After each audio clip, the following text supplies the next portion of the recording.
ก็หูดีอายหูดีว่าเจ้ามีผู้ใหม่แล้วก็หูแล้วอายหูแล้วว่าอายบ่ควรมาหา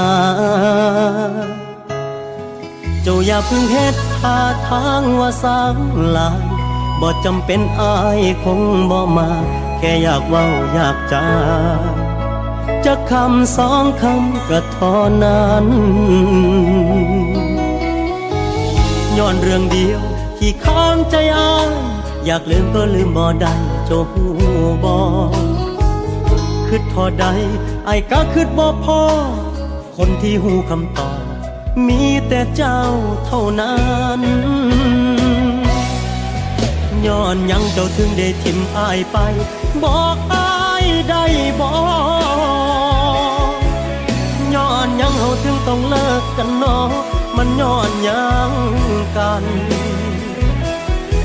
บ่อยากให้มันติดอยู่ในใจจนฮอดมือตายก็เท่านั้นเจ้าบ่ต้องคิดว่าอายคนแท้สิพา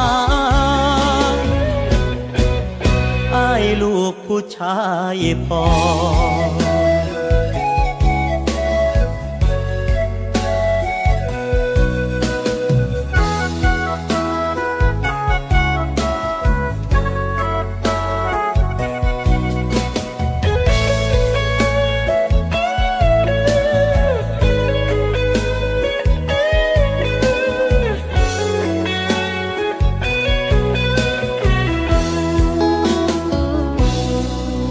เจ้าอยู่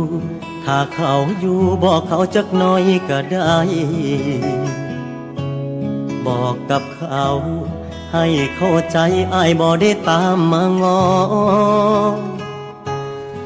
ช่วยบอกกับเขานำเด้ออย่าคืดลายเรียกกับเขาให้อ้ายได้บ่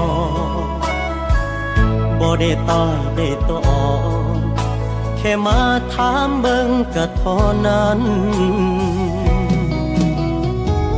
ย้อนเรื่องเดียวที่ค้างใจอายอยากลืมก็ลืมบ่ได้เจ้าหูบ่คิดเท่าใดอ้ายก็